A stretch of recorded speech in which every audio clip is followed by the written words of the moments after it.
And there we go. Sammy McDonald, Riley Chamberlain, Danielle Verster, Madison Mooney, Claire Yerby, Victoria Heligathel, Maddie Dalton, Lou Traw, Alicia Anderson, Michaela Tinkham, Carly Forker, Heather Hansen, Tiana Lastraco, Chloe Gonzalez, Emile Gerard, Mary Ellen Udali, Jenna Hutchins, Jessica Kane, Maddie Moffitt, and Rebecca Grieve here.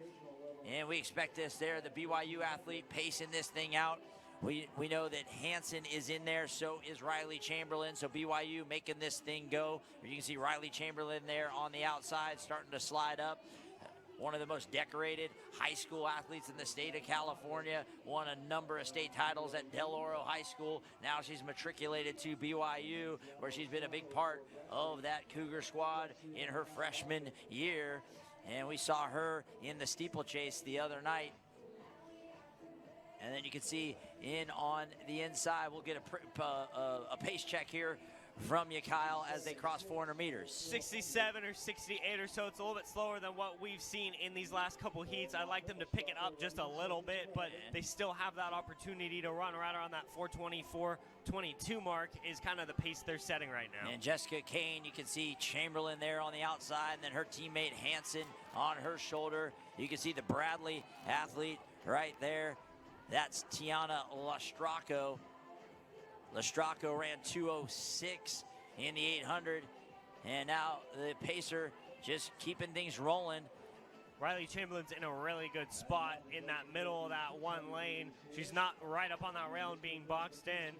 I like how the Oregon runner, Emily Gerard, is moving a little bit as well. Same thing with that Georgetown runner. Yeah, Chloe Gonzalez, we mentioned that Hoyas are here in a big way in these 1500s. We already saw one of their athletes earlier run a gutsy run from the front. They were 5th in the DMR at the National Championships indoors. We know they got a great crop of middle distance runners. Riley Chamberlain, I believe she was a 3 or 4-time state titleist at Del Oro, and I think she would have won at least 1 or 2 more had she not had COVID not hit right in the heart of her high school career at Del Oro. Great career that she had, and she is sitting there in 2nd.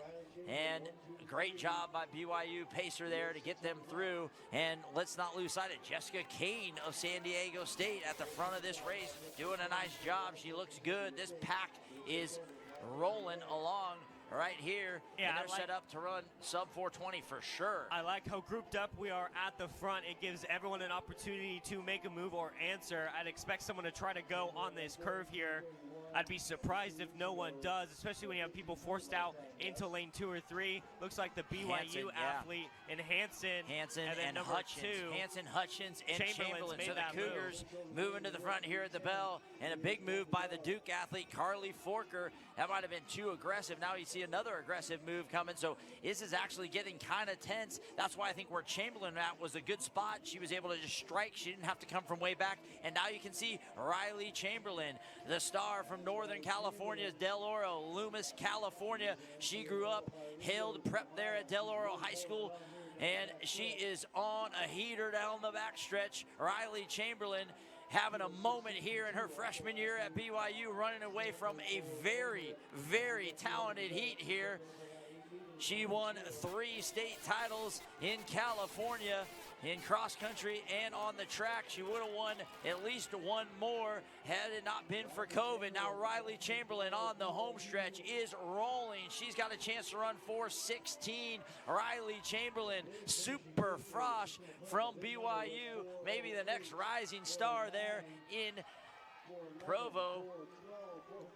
4:14. Wow, what a Riley final lap. And look, her coach Diljeet Taylor is stoked. She's got 3 athletes in this heat. She has got to be fired up for Chamberlain. That's a mid to low 60 final lap for her as she comes in 4:14. That's the fastest time we've seen on the day. More importantly, I really like tactically how she ran that race. We're talking about a true freshman right there in a loaded heat, put herself in a perfect spot. So when it was time to go, you saw all those athletes jostling, trying to move up. She stayed out of that fray, and she just struck big and was gone. That was Chloe Gonzalez with a big move right around 150 mark, 200 mark to take 2nd for Georgetown. down. All right, things are really ratcheting up. We just saw a 413? 413, yeah. 413, and we still have 3 heats to go. Dahlia Frias running unattached for Duke in this next section with Anna